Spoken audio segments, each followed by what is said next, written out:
Thanks, Steve.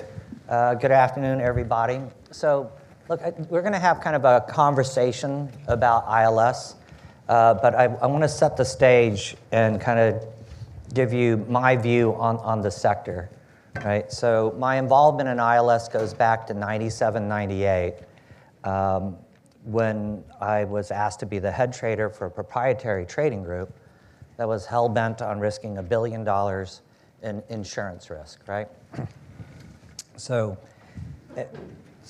And back then, the motivation was that they believe, this firm, Lehman Brothers, believed that the ILS market would be kind of like the next, private credit or mortgage-backed securities market, right?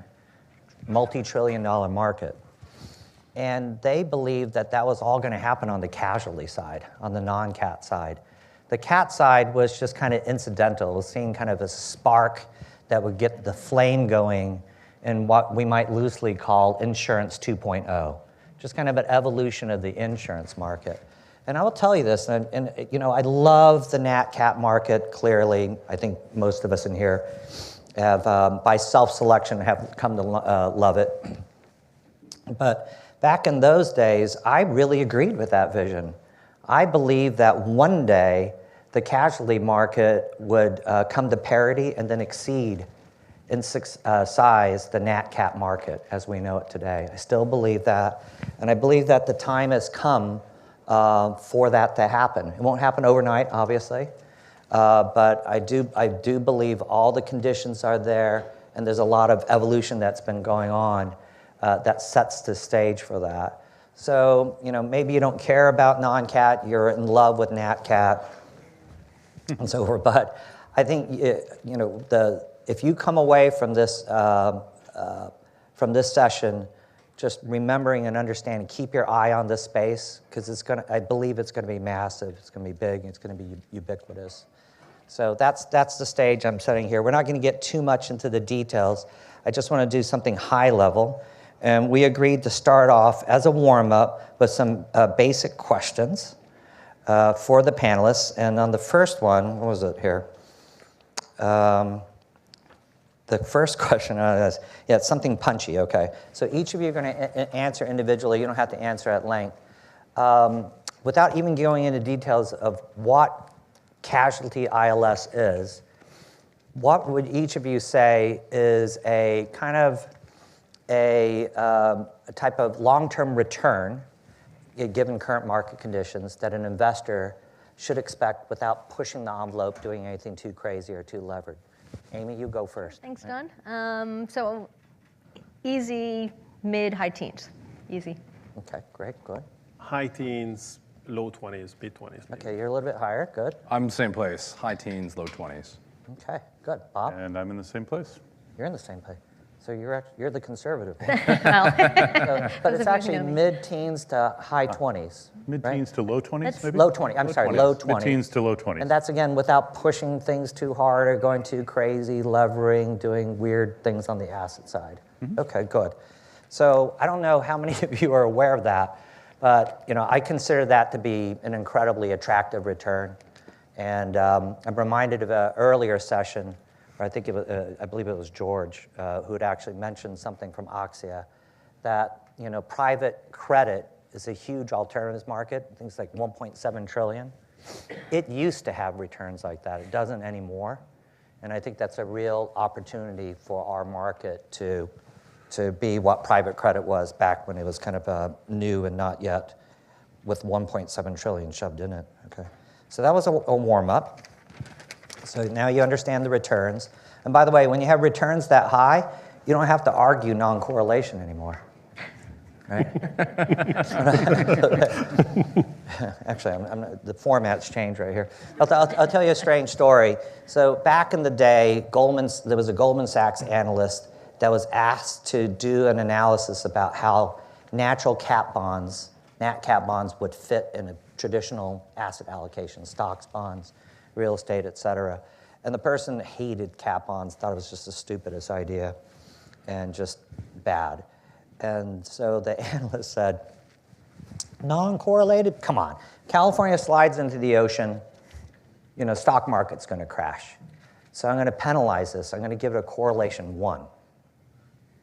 And they ran it, and the model came out and allocated everything to cat bonds. Because on a risk-adjusted basis, it's actually higher than the stocks and bonds on a go-forward basis. And if the machine thinks it's the same thing, then it's just like, well, this is just allocate everything to that. So then the analyst played around with the correlation, was trying to minimize the allocation. And 0 correlation is the minimum allocation, the cat bonds, okay? So casualty, same thing. You don't need to argue non-correlation. That was a bit of a departure, but okay. So now, do each of you agree with my opening statement, this is a bit staged, that non-cat casualty ILS will reach parity and possibly exceed the nat cat market? So, like personally, for those of you who know me, I joined Ledger about 8 months ago, and all Ledger does is casualty ILS. So I am like all in. Right? I'm a huge believer in what's about to happen. I worked in cat ILS for many years, and I'm super excited. I think it's easily going to be as large and then quickly escalate from there. Okay, so you don't really see that as hyperbole. And you've seen it all, actually. No, I have. Been at this a long time. Andras? Absolutely. I mean, the casualty insurance market in itself is huge. And you need to just look outside a bit of casualty, take a look at what's happening in the life space.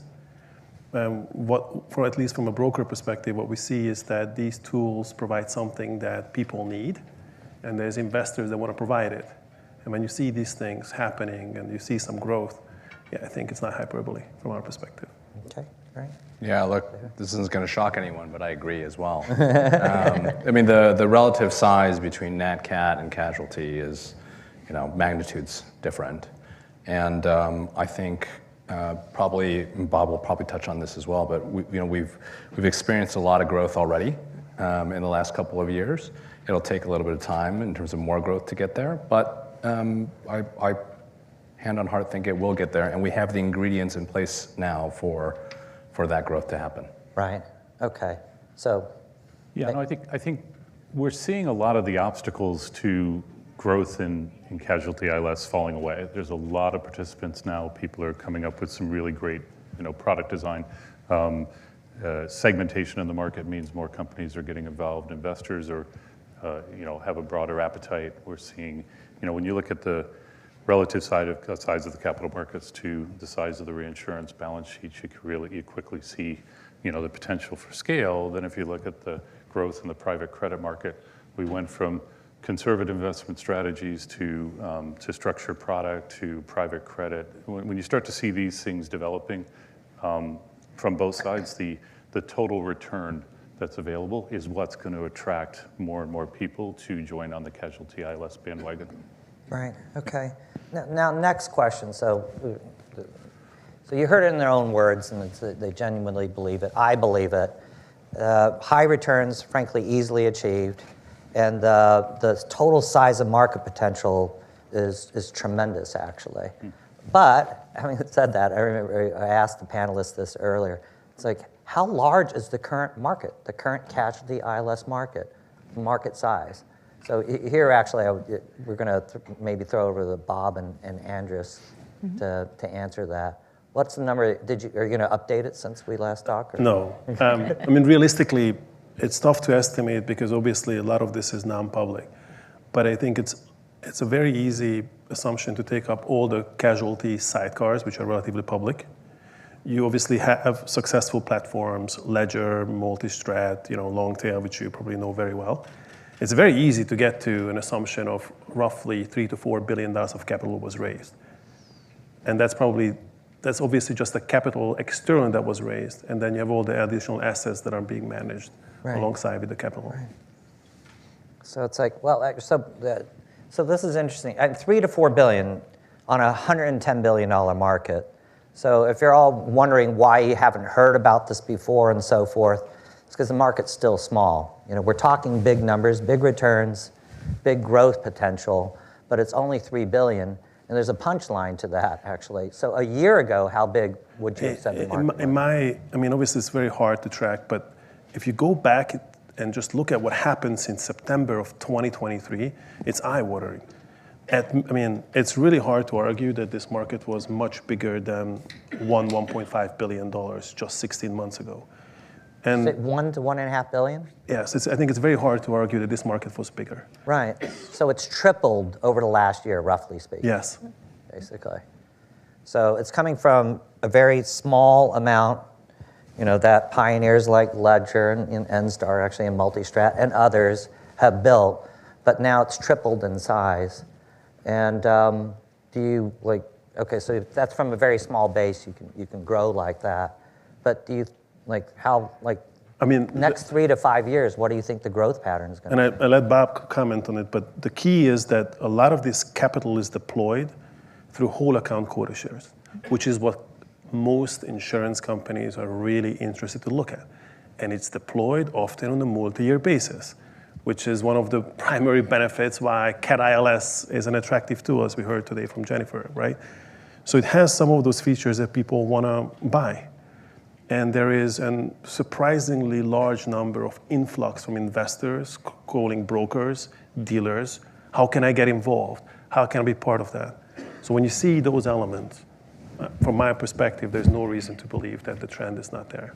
But Yeah, no, and I think we, as we see the kind of the last 18 months, we see the number of sidecars that have been established, the number of new structures that have been put in place. We've got, we've got this appetite that historically you would take the learning curve of the investor, you'd take the learning curve of the program, the seeding company, the broker.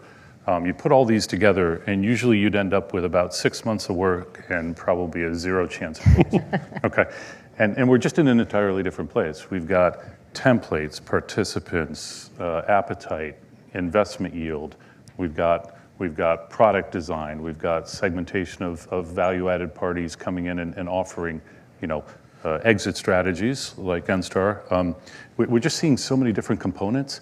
And the acceleration of all those components means that we'll see a lot more of the capacity move to third-party capital. Right. So you're saying on the supply side, from the investor part, supply of the risk. Obviously, it's a big world. It's a massive market. I mean, some people will say that non-cat is, I don't care, 30 times larger than cat. So, and obviously, if it's paying you these types of yields. Mm-hmm. That implies that it implies that they're not swimming in capital to take on the risks. It hasn't compressed the yields. But you think that on an investor demand perspective, it could support a doubling or tripling of the market? Absolutely. Each year for the next 3 years, 3 to 5 years, let's say? I don't have a crystal ball, but I do believe that it's going to be a banner year in 2025. And I am happy to make that leap of faith that if the growth is thoughtful, and if the structures are sustainable, and if everybody is on track to really do what they need to do, I don't see how this growth would not continue to 2026. But 2025 will be a banner year for this market. So that means that we could break 10 billion. So go from $1 billion to 10 billion, which is an important milestone, in 2 years. How long did it take the capital market to do that, actually? 10 years, maybe, actually. Something like that. So growth pattern is really, really strong. Okay, let's see here. Yeah, I think the next one, now it starts to turn a little bit more into a conversation. So very punchy, high returns, high capacity to grow from a very near zero base, effectively, in the grand scheme of things. Rapid growth, looks like we'll maybe get past our $10 billion mark. And by the way, keep in mind that the way that I insisted that we talk about the size of the ILS market is the smallest number possible. In casualty, unfortunately, some people have a habit of talking about gross underlying premiums. So the numbers they're truthful, and it's the way people talk about casualty. But here we're talking about casualty in the way an ILS investor talks about, right? I'm putting committing $10 million at risk, so I've got 10 million invested. Let's not talk about the fact that underlying that is 40 million or 50 million in premium. So we're really not trying to overstate it. This is equity invested in the asset class. It's growing fast. But really, for me, the next question that I'd be asking if I was you is like, what took so long? You know, if I, you know, say I thought back in the late 1990s this would be a big market, why did I do cat bonds first? You know, NatCat first. And the real reason why is that it was just my brother and I in a laptop in a windowless room. You know, back then to do casualty deals, it was like it was almost like a mini semi-hostile M&A type transaction. I mean, 20 people working, you're pulling all-nighters, I guess, and 6 weeks of crazy amount of work. You destroy your health, you destroy your life, and then the deal doesn't go through, right? So and that's because a lot of the infrastructure which now exists, you know, didn't exist back then. So the cat, you know, when you're actually transferring a Great Miami hurricane, California earthquake, easier to build the infrastructure for that. But really, I mean, what else are we missing here? Like, what took it so long? If the potential has been there all along, are there other trends that have actually brought us to this point? Yeah, I think there are a couple of things. I kind of look at Casualty ILS as kind of two major groups. There's kind of more of the risk management side where you've got MGAs who are looking for capacity, and you know, things sit very nicely alongside traditional reinsurance there, and it's a way for a fronting carrier to diversify its panel to get, you know, maybe better terms based on what the risk return profile looks like. There are a lot of cool things that are going on there, and I think as you see this proliferation of the whole MGA world, that helped. I think that really helped with the acceleration, especially the acceleration that we've seen in the last few years. And then I think on what I'll call more the capital efficient ILS structure, so the really big sidecar deals.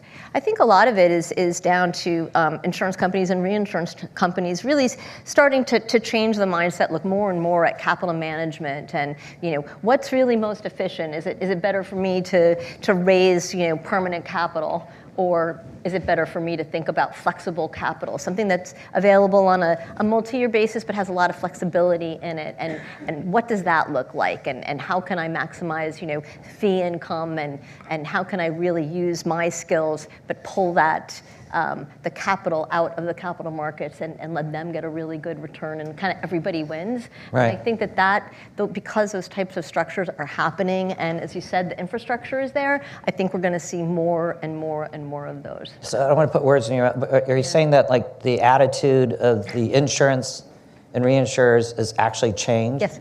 Yeah. So it's I kind of think like the insurance 2.0 is more flexible capital? And look, you know, when it comes to, and you know, I was the buyer of reinsurance at AIG for a while, so you know, I think about it's so critical, right? The reinsurance relationships are so critical to that risk management relationship, and you know, that's kind of a lot of the focus, you know, and thinking about where in the capital stack I need the most help, and a lot of it does end up, you know, CAD and XOL, you know, excess loss covers and that kind of thing. Sure, there's some casualty, but it's more pocketed. All of a sudden, you start thinking about whole account quota share and what that means and what you can really do against that. And it's the fact that, you know, I said it before I joined Ledger. Samir and I had a long talk, and I was like, You've got investors who are up for this? He's like, oh yeah, you know, and now that I've been at Ledger, it's absolutely amazing how much that market has, you know, the availability and interest of the investors and the array. I mean, we're at the point now where we can really speak to any risk originator of any type, whether, you know, it's an individual MGA, a pool of MGAs, pardon me, a large insurance company, reinsurance company, you name it, and whatever it is they're looking for, we have different investors who are interested in that. I want shorter duration, I want longer duration. It's really that ability to match that risk with the capital now that's just taking off. As Andras said, I think we're just right at that hit point where this is going to just explode. Right. Really exciting. Now, there's a lot that you touched on there. It's all important. I want to take it kind of one point at a time, and it involves everybody here on the stage, which is really interesting. I mean, one is that you mentioned like whole account coverage. Mm-hmm. So maybe, and then you talked also about, I think that the Enstar is very much involved in too, tranching the tail and so forth. But Andras, will you talk a little bit more about this whole account coverage and why that Absolutely. is a relatively unique or special thing that the ILS market's doing that the reinsurance market isn't doing? Absolutely. I mean, first and foremost, obviously, investors are interested in accessing relatively low. It's a lot of work, right? But generally speaking, when you want to do this, you want to have scale. And to get scale is more important than trying to pick out of 100 lines what are the top 5 lines that maybe have a better loss ratio. You're not trying to pick that alpha. What you're trying to do as an investor is find a stable block. What these guys are used to do maybe on the life side is find life business which is predictable, stable. Theoretically speaking, the more stable, the bigger the casualty block, the more stable it is. Yeah. Now, separately, what the insurance companies often see is that their reinsurance partner would like to pick line 2, 4, 50, reinsurance partners would like to pick line 1, 2, 14, 16, and 18, because they believe that those lines will outperform. And the whole account quota share ultimately allows an insurance company to sleep well at night, that none of their lines or none of their specialty MGAs will be left without a reinsurance coverage. And some of these whole account quota shares are not 100%. So all it does, it says, okay, I'm removing 20% from the table. All it does is effectively increases your capacity. Right, but I mean, so as a paranoid investor, you might hear, well, that reinsurer is smart. They're cherry picking the best lines. If we take it all as a package, maybe that doesn't make sense from an investor point of view. How do you defend that practice? Obviously, the fundamental difference here is investment returns. So the casualty market itself is going through quite a good times, right? It's very hard to know which casualty line is going to have the greatest underwriting performance. Investment returns and generating good yield is a core part of this product. And the fact is that if you look at investment yield of many insurance companies, it's often you see 2%, 2.5%, 3%. At the end of the day, an investor that is able to invest in a thoughtful way, even if the underwriting comes out to be, at 90 Average. to 95, yeah, they can still generate these returns that we're discussing as long as the block is stable and they can thoughtfully invest. Okay, Bob, you want to add anything to that? Yeah, I completely agree that kind of the whole account quota share is a kind of fit for purpose, timely opportunity. It may be age, but whole account quota shares historically have been written by traditional writers. Delegated underwriting authorities have always been a concern. The ability to be adversely selected against is a concern. And we're talking about casualty. So disciplined underwriting and analytics are core to everything we're doing. Collectively, that's critical. We have different platforms. We have established companies with whole account quota share needs. We have MGA aggregators who've got books of business that have been recently assembled through acquisition. We have, distressed and new programs that get added. And so, I think our view is a whole account quota share is a way to scale up and bring investors the kind of capacity that makes it worth their time to dedicate capital. But the critical issue is, do you have a balanced, diversified portfolio, and have you done a good job of underwriting it at a granular level? And then over time, are you managing and servicing it? Are you on top of it? Those are going to be critical elements for me to get comfortable to write whole account quota shares as an underwriter. Right. I mean, you've been doing this a long time. Yep. Right. So it's not what you're reminding everybody, it's not a brain dead activity. Just close your eyes and just take any account and then achieve the type of returns that we're talking about. Yeah, a great example would be, there's always classes that are distressed. So let's talk about commercial auto for a second. If you're presented with a whole account quota share opportunity and 40 to 60% of the book is commercial auto, that's telling you something, obviously, right? That's not a balance in a diversified portfolio that's going to make sense in the current market conditions. So part of it is a negotiation. You have to work with the company that you're sourcing the business from. And ideally, you're sourcing business from a number of different platforms so that you can put together the best diversified portfolio. My only point is, that I really don't want people to lose sight of is it's still casualty underwriting. And we all need to do it well in order for this growth to generate track records that we can all then have investors rely upon. Right. But I think what is different now, and I wonder if you agree, is that here in this market, I claim it's true in NatCat, you're actually underwriting the underwriters, basically, right? Now, I would say that in NatCat, that at least perceptually, that's easier to do. And in casualty, in the old days, I thought it was near impossible. I mean, you'd ask them for the data, and they'd say they don't have it, and I believe them. They actually did it. They had a lot of paper and files that you were free to look through, but you start, and it's like, this is useless. It's like, I'm not going to be able to figure out what's going on here. But that has changed dramatically, right? I don't know. Some of those transactions we get involved in, at the end of the day, the investors are capital market investors. They may not know exactly what the loss ratio should be for commercial auto. So what they do is they engage professional actuarial firms to stress test it, to make sure that the overall proposition is thoughtfully constructed. Right. Amy, this is what a lot. And now I'm like, Ledger does. Yeah, exactly. Yeah. So yes, we at Ledger certainly do a lot of analytics work on that front and provide information to investors on that basis, just like a reinsurance broker would to a reinsurance company. Hey, here are some things to think about. Here are ways to tweak. We have a lot of investors. I see some of them in the room who are incredibly sophisticated. They've built kind of their own models. We help feed information and work together. I would say that one of the key differences actually between Casualty ILS and Cat ILS, having done both, is that Casualty ILS is experience rating. So it's experience rated. You can look at massive quantities of aggregated data and look at loss triangles and figure out, hey, where does this portfolio go, and what historically has been the expected loss ratio versus the actual loss ratio, et cetera.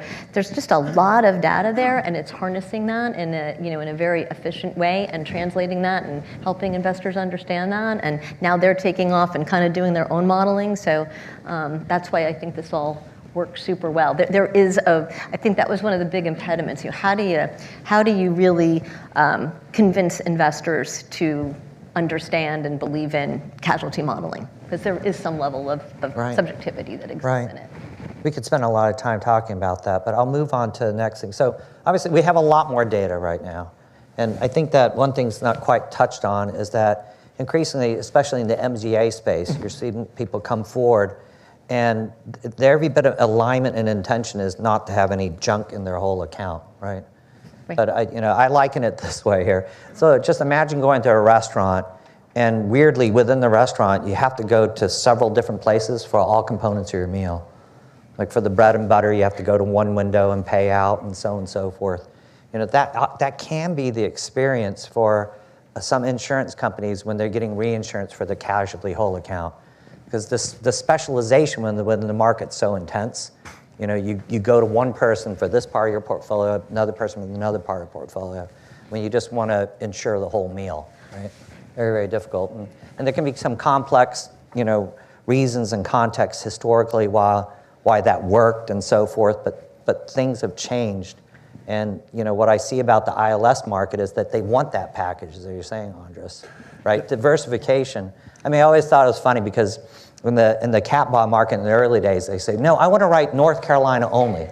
Then I want to write South Carolina. Then I want to write each individual state, right? There were a lot of players that way. I go, what are you going to do after that? And it's like, well, I want to write all 50 states and collect it together. And it's like, why don't you just jump right to the answer and do a PCS 50-state loss thing, But it's like, no, I want to craft it all together. But in casualty, you definitely want the whole meal. You don't want just a glass of water to start and a piece of bread. You want the whole thing. Many of the investors are comfortable with capital market volatility, fixed income volatility, equity volatility. They understand that there will be volatility from the underwriting, but they would prefer it to be as stable as it gets versus trying to achieve alpha through underwriting alone. Right. Yeah.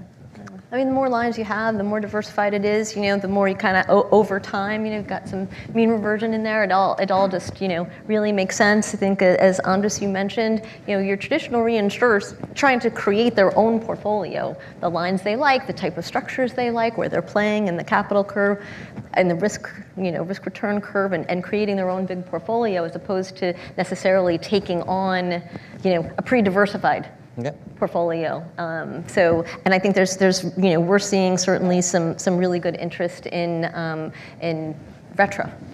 When I say retro, sorry, I don't mean retro. Well, there's interest in retroactive, obviously, but in casualty retro. So you see the same thing where reinsurance companies can say, hey, there's a really great opportunity here. I want to have flexible capital to underwrite against that. I want to be paid for that. Pardon me. And you're getting a pre-diversified. Well, they can, certainly, but you don't see a lot of casualty reinsurers looking to do retro. They already have that. Like, they've already built their own portfolio. They don't necessarily want to support their competitor, right? So it's that access to a completely different capital base. It's hugely, hugely attractive as well. Right. By the way, I do want to make clear, none of this is meant to be actually a criticism about how traditional reinsurance operates in casualty. These are very established practices, high specialization, tremendous amount of expertise, and so forth. But I think that what we're really talking about here is how the ILS market is different, and that can potentially bring value, especially to MGAs or new companies that are part of, I would claim, of Insurance 2.0. Yeah, I don't want to take the keep talking here, but one thing I want to touch on that quickly is this happened in CAT early on, right? Like, insurance companies, I used to work for Willis Capital Markets and said, what if I have a loss? What's going to happen with the cat bond market? Are they going to still be there? Is this repeatable, et cetera? Are they going to stay with me through? And that's been proven out as with a big thumbs up. But the same issue exists with casualty now with investors, and I think what's been really, really positive is like every investor that we've spoken to in the last year, you keep hearing from them, I want to have a relationship. Yeah.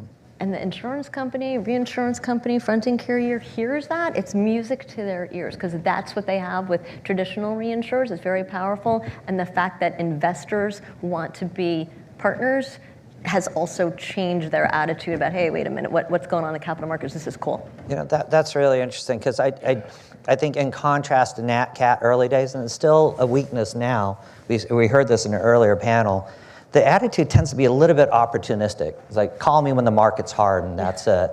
But I think that the casualty investor has a completely different look at it.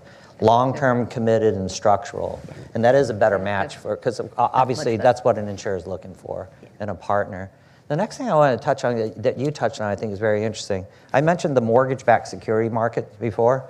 So mortgage-backed security market, especially with 30-year mortgages, right? That's a very, very long tail amortizing. So that was it. You just sold that package 30-year final, and the market kind of hobbled along.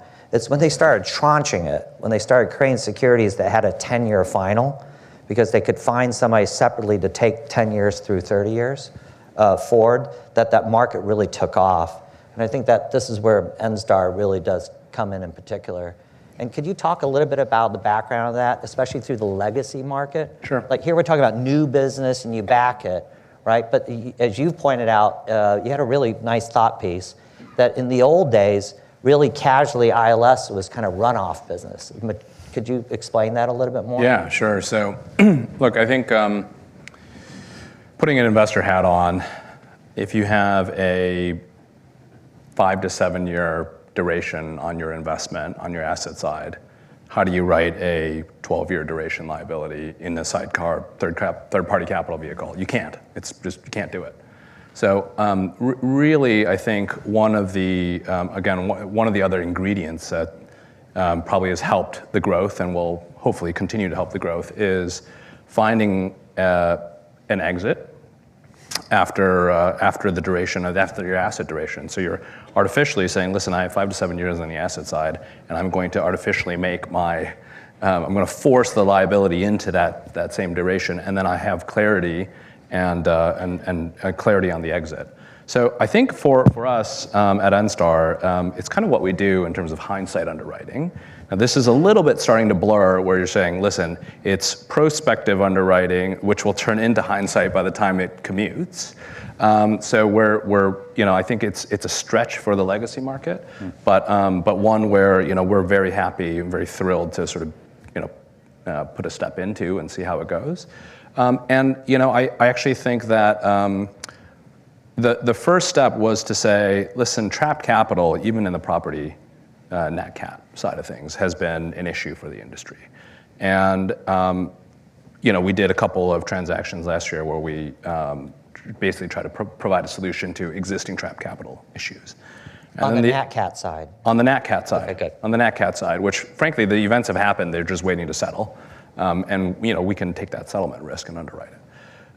Then we started thinking, as we went through a couple of those last year as well, that, hey, actually, what would be pretty exciting for investors would be if at the time of investing, at the time of funds raising money, there's an option and a clear exit at the end of their investment duration, right? At the option of the investor, and with a clear enough parameter on what that exit valuation would be that you can price it in up front, right? So you can say, gosh, this thing is a low 20s IRR, right, in terms of return, with this certainty of exit at which I can choose to either exercise the option on or not, me investor, it becomes a high teens IRR or a 20% IRR, right? And then they have the ability and the courage to say, listen, I can make a decision, and I can make an informed decision of whether I want to invest or I don't want to invest. So I think it, again, just takes some of that uncertainty out of the system. And then, the legacy market, I think we're playing a narrow role in kind of a broader solution set here, which, again, from an Enstar standpoint, we're very, very happy to do.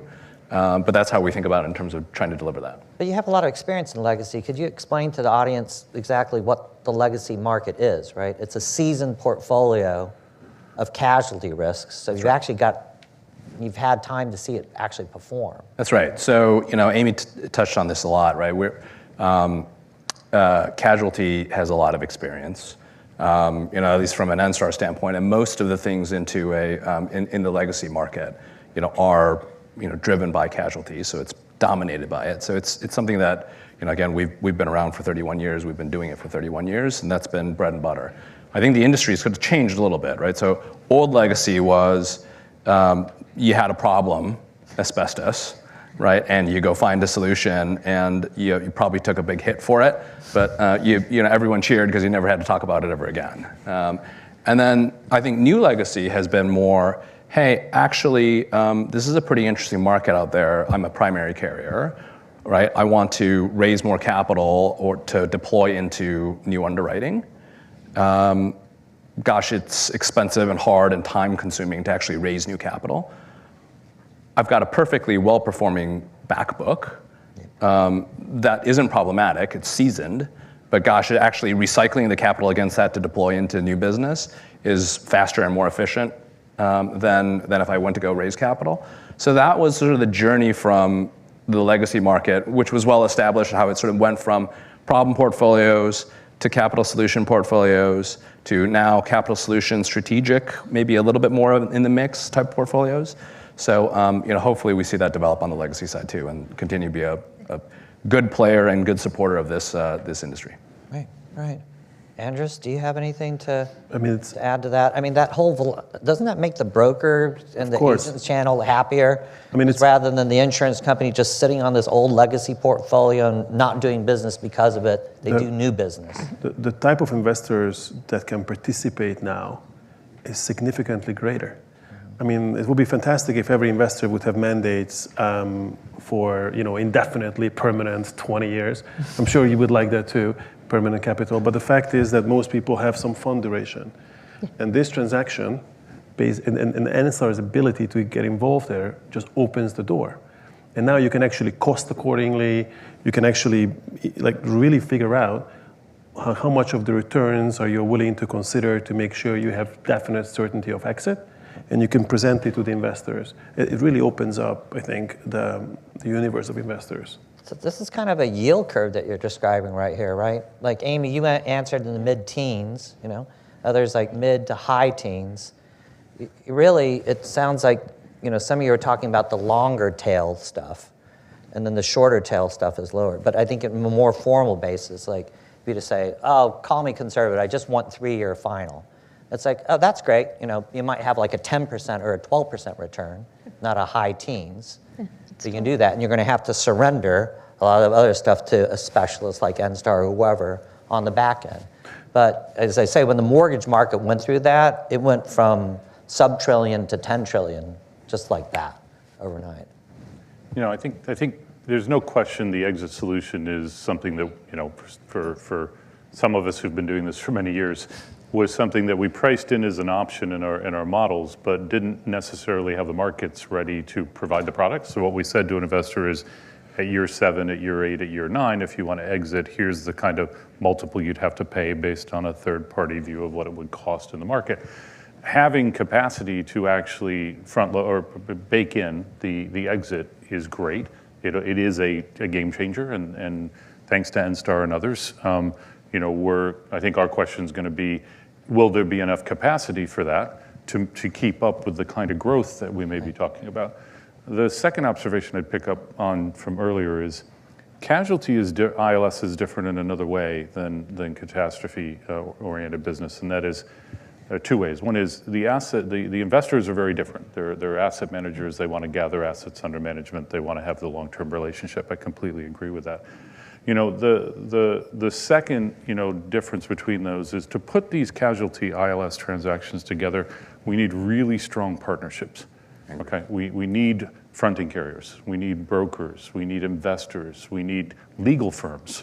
Okay, we need third-party actuarial firms. We need a lot of people who get involved in helping us put these deals together. And it's important to point that out because we need to build strong relationships with all those people to be able to execute. Whereas in a cat bond, you can almost have a direct relationship with a particular insurer. They've got a particular need. They buy out the required catastrophe risk. The broker places it. The contract is pretty well templated, and it can execute. Mm-hmm. But just to say, some of the things that I actually obviously have believed for a very long time that this was going to work. So I would just point out the things that we have to get right, exit solutions, partnerships, the growth in the fronting carriers has been really helpful to create flexibility in collateral and investment guidelines. The knowledge of the brokers has just increased, and the investment that brokers are making now is really helpful. But there are things we need to get right. We need to get the exit solutions right. It's a formula basis. So if you don't underwrite well in 7 years, when you have to apply that formula, that's going to come at a very high cost. Okay? Or if you try to exit at 3 years and there's not enough certainty around the liabilities, it's going to come at a high risk premium, to your point, John. So we do need to tackle social inflation, okay, and how we're all going to structure and underwrite for that, price for that, manage claims around it, get policy wordings correct, just to fight an ongoing battle in that area. Investors want to understand how that's going to work, and we need to be able to be very convincing in terms of how that'll work. The next is track records. Okay, investors want a track record. We're not a great industry at track records. Okay, we're not the investment industry that has mutual funds with auditable track records that create 5-star ratings. Okay, we have TPAs that change. We have MGAs that change ownership. We have people who didn't invest in systems to capture their own data, and so we substitute with benchmarks and actuarial expertise. But my point is, this whole industry, if it really wants to get behind that partnership with investors, needs to understand that track records are essential. Collateral efficiency is essential. And the difference between funded collateral and unfunded collateral is something that has to be very well understood, well disclosed, and well managed over time. If we get those things right, we won't stumble on this growth path. And that's what I think is kind of key for all of us to realize. Right. Yeah, I mean, obviously it's investing, so there's a lot of issues that need to be addressed. But you would still say it's fundamentally different than the NatCat market, certainly versus early days. And this is non-cat ILS. My head casualty underwriter, actually, that's what he calls it. He just calls it non-cat. Yep. Okay, you mean casualty? He's like, no, non-cat. And still a lot of people actually do say that. And there's a lot of virtues to non-cat, much as I love the cat market. actually. It's more of a cash flow thing. Yeah, it's, high frequency, low volatility is really, these whole account quota shares are structured that way. In fact, I'd actually argue just a little bit that social inflation matters less because you're capping things out at a much lower level. Not, there's a whole wonderful reinsurance market that's very, very adept at figuring out, the effects of social inflation and what's going to pop up above, $1 million or $2 million threshold and price that correctly. But, in that lower, very modelable, lot of data area, right. I think, we can really address some of the issues that investors might be concerned about. The thing about, okay, so I told Bob not to mention social inflation, but he did it anyway, which is fine, because everybody knows about it. I'm not always well-behaved. That's great, that's good. But I will say this, is that, what you don't like is things like that aren't being priced into the marketplace, right? And obviously, if you just do a basic Google search, you'll see it's on everybody's radar screen, and they're looking to price it in, but you still need to underwrite the underwriters. And I do think it's a lot easier to do this in this market than actually in the NatCat market. So it's good that you brought that up. You know what I might do right here is actually just put it out to the audience for questions. We did it on purpose. We didn't get into any details exactly what a casualty transaction looks like, what are any of the gotchas, if anything, and stuff like that. Because I just wanted to pique your interest and alert you to the fact that there are a lot of serious people that have been working on this a long time. And I think that work is finally coming to fruition. Full disclosure, I'm directly working with people that are on the stage, and if I haven't yet, I will be. So I think that this is a serious core of the market that you're looking at here, and this is your opportunity to ask direct questions of them. So I want to throw it open to questions here. We have here in the front row. If you'll wait for the microphone, please. If you will, please favor me with your name and your firm. Thank you. Sure. Hi. Hugh Hill, VH5 Capital is my personal advisory firm. Very good panel. Thank you very much to everyone. Yeah. One question for all the panelists.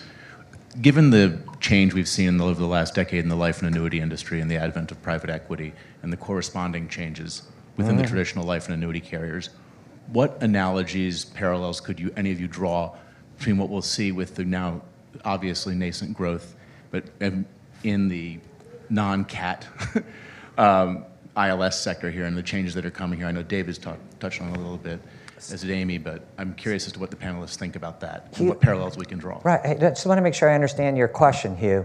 So, like a lot of people are aware, you're talking about, like, say, Apollo or something like that, the big, huge moves that they're making on the life and annuity side. Is there some connection to what's going on here? Is there some similarities? Is that what you're asking? Sure, just obviously becoming much more asset management driven there. As well, also you're seeing the traditional life and annuity carriers moving to more of an intermediary or originator or syndicator model from your MBS days. Right, okay. And so I'm curious what you'll see, if we're going to see any of that in the P&C industry. Who would like to? Yeah, I mean, I think at its core, that's a lot of what's going on. Trying to bring risk to the capital markets, and where the insurance company or reinsurance company is starting, in those instances, is being more like a MGU, if you will. Somebody's getting paid for underwriting, and the risk is actually, going out, or a chunk of the risk. So, an interesting analogy. So initially, when you're entering the sector, you may consider, for example, doing like a bespoke sidecar, 3 years. Let's see how it plays out. Let's see if I can capture those investments. What is really special about the life space is dedicated insurance companies owned by the asset managers out there to acquire blocks. And I think if the market plays itself out and the private credit investors and the diversified asset managers can capture the returns that they're seeking, it's not inconceivable for me that you would see dedicated reinsurance companies emerging by large asset managers that are actually interested to proactively secure some of these blocks. Okay, so Hugh, I mean, I think it's an interesting, I just want to make sure everybody agrees. I think it's an interesting point, right? Because what was revealed in these are almost like mega trends that are going on, right? Is that if it's done right, and you can just even get an extra 50, 100 basis points in a prudent manner, right, on a conservative fixed income portfolio, the leveraged effect on total return is huge. And that is absolutely the case right here. I mean, what would you say? Because, I mean, Andras, I think you're going to jump all over this. You had said, and I don't know, in the traditional market, it almost looks like it's pricing in that on the assets on the float that you've got, that the premiums that you're holding before you pay them out, right? That the market is pricing in. It almost sounds like a T-bill type of return or lower. It's not uncommon to see 3-to-1 operating leverage in some of these casualty vehicles, and at 3-to-1, maybe the ones that it can range, right? But in a 3-to-1 operating leverage, even at treasury levels, you can generate interesting returns. Okay, good. But in the traditional reinsurance market, what's the implied asset return? In these no matter what it is, well, again, having worked for a lot of reinsurance companies, but the credit that they give to the discount rate that they use is essentially risk-free match to the meantime. Okay, so and I'm not criticizing it, but as a matter of convention, it's conservative because insurance companies don't, they have their own, reinsurance companies have their own rules around how aggressive or not they can be with their investments. So they don't, other than some of the total return reinsurers that have operated, you don't. In the traditional reinsurance front, you're not getting that type of approach from. So putting there what Amy and Andras are saying here, if you can actually prudently go outside of T-bills and not do something crazy, you've got a 3x effect on that excess spread, right? If you can pick up an extra 100 basis points prudent, easily, then that's another 300 basis points of total return. So a lot of what we've been talking about right here is all underwriting side, right? But there's just as much opportunity on the asset side. And again, you don't have to swing for the fences or do anything crazy. It's so big. So I do think it actually is a continuation of what the Apollos of the world are doing. They were just doing things in huge block size, big, visionary, and so forth. But I think that eventually this is just as big as what they're doing, maybe 5 times bigger. You got one over there. Oh, great. Good. Thanks, everyone. Andre Perez from the Nason Group. Thank you for an excellent panel. I'm not so sure about the parallel with the life insurers, to be honest. And while we have the float and the acquisition and the investment income, at least my personal opinion is that we're dealing with much more volatile book of business on the casualty side. And so, the part that, and it's not a loaded question, I'm genuinely interested in the answer, is, right now we have a favorable interest rate environment, right? And so that's the question that has to be asked is what happens when, interest rates are not as good and market returns are not as good in terms of, we've seen casualty deals where basically the entire return is based on the investment income. It's not on the underwriting return. Whereas on the NatCat side, right, we're dealing with much lower expected losses, and so you do have a fair margin of underwriting profit built in it because you don't have the investment income. So my question to the panel is, what happened when we return, to the interest rate environment that we had 5-6 years ago? So, Andre, and thanks for the question. You're saying that, for example, what happens if we go back to a zero interest rate environment? Correct, Right, exactly. Right. Oh, yeah, I was going to say one of the things that happened that was a very significant factor in the slow growth of this whole category initially was being in a low investment yield environment for a sustained period of time. So the leverage couldn't be deployed. And so I do think that if we had a widespread market dislocation sometime later this year or next year that impacted equity and fixed income returns, then we'll have to ask ourselves a question. Are the alternative investors going to keep dry powder to try and take advantage of a 2008 type situation? Or are they going to view this as an attractive alternative asset to invest in when they can't get yield in some of the normal ways? We don't know that. I completely agree that casualty has more volatility than life does, and sometimes it's an embedded volatility that's hard to estimate, and it reveals itself over time, right? And so, at the same time, having the ability to generate a total return through underwriting return and through investment return with turns of leverage is really powerful in trying to create a high frequency, low severity, attractive risk-adjusted return. But actually, how would you answer Andre's challenge? Let's say we go back to zero interest rates, T-bills are zero. Sure.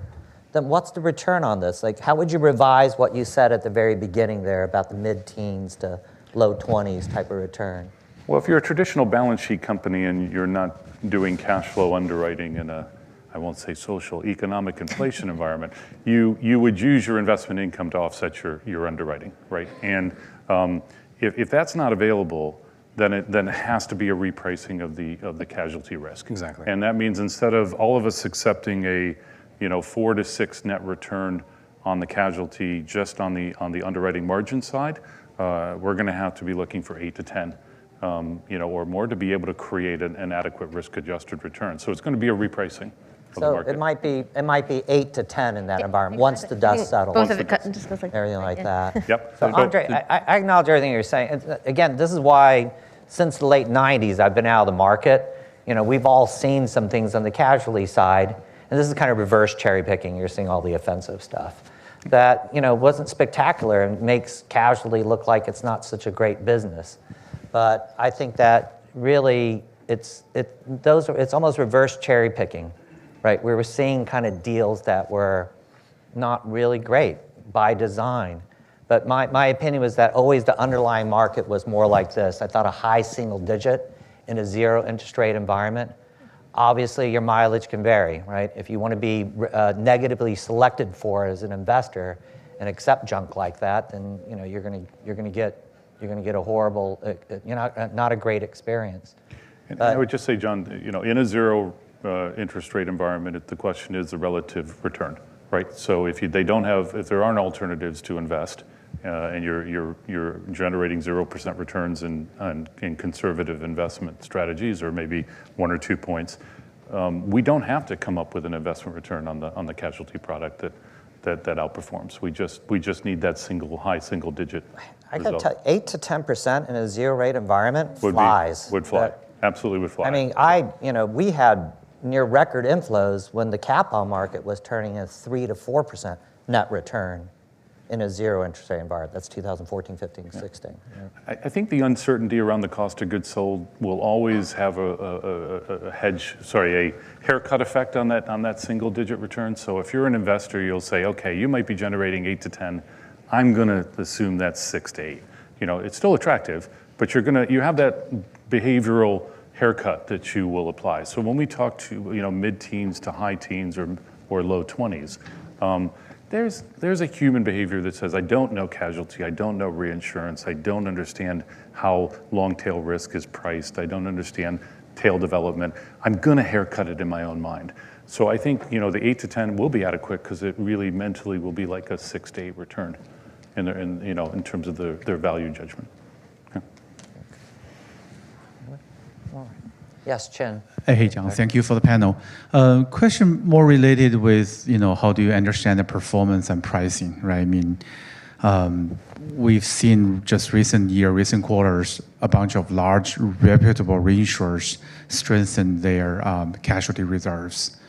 The feeling is, for NonCat, right? Some bad happened, we as the industry can respond to that observation pretty much right away. But for casualty, right, you found something wrong. I mean, everybody was talking about their bad performance during underwriting years between 2015 and 2020. We do investment today, right? 5 years later, we're like, wow, we were so wrong, but it's so late, right? I mean, how do you address that? And secondly, right, I mean, to your point regarding interest rate environment, today we're doing underwriting assuming 4.5, risk-free return, but 2 years later, right, that becomes 2 or 0. But your underwriting assumptions were already done, right? So you're not really doing a forward-looking curve. Say, okay, today it's 4.5, but 3 years later, that's 1 or 2%. So just wondering, how do you, also, sort of, combine that, into your underwriting decision-making process? That's a great question. much. Wants to take that. You want to go first, Amy?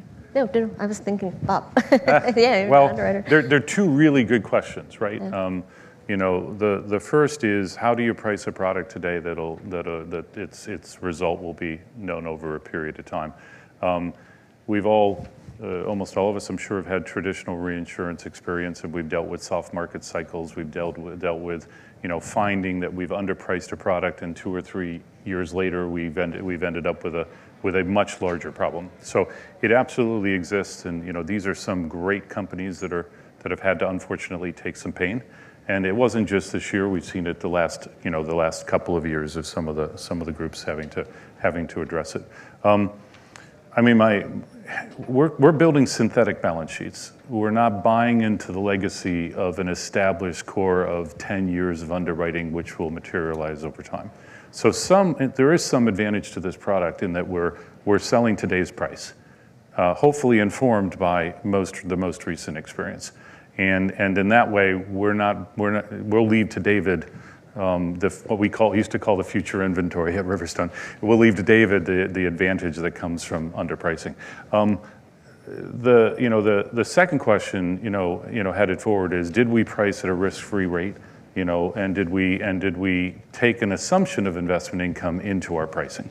Okay, and you're sitting next to a gentleman who's got a lot of experience in the industry, and we watch soft market cycles where people used high interest rate environments to underprice their underwriting product. And in this case, what we have to say is because we are underwriting each year, we have to do what any other traditional underwriter needs to do on a go-forward basis. We need to reevaluate, reprice, establish revised terms and conditions to determine how to set the best price. But I think the other element is, in dealing with any inflationary trend, it's pricing, it's claims management, it's risk selection, it's terms, there's so many different aspects you bring into the underwriting to try and get that outcome that it's really important. The other thing I'm nervous about, I will say, is putting out 3-year capacity or multi-year capacity without adjustable features. If we have our preference, we like annual capacity and a very strong relationship where there's an expectation of a renewal, because that gives us a chance to get around the table again and reset the next year. And if this market moves to everybody wants to buy 3-year capacity on a locked-in basis, we are going to see that risk emerge where we've got embedded losses over time. Andras. There are multi-year structures out there where you're simply following the form of the traditional market.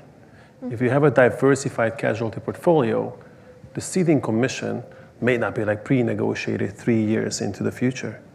You're simply benefiting from the given market conditions and what the rest of the market negotiates for those specific ceding commissions. If the performance is not great, the ceding commission will get adjusted each and every year.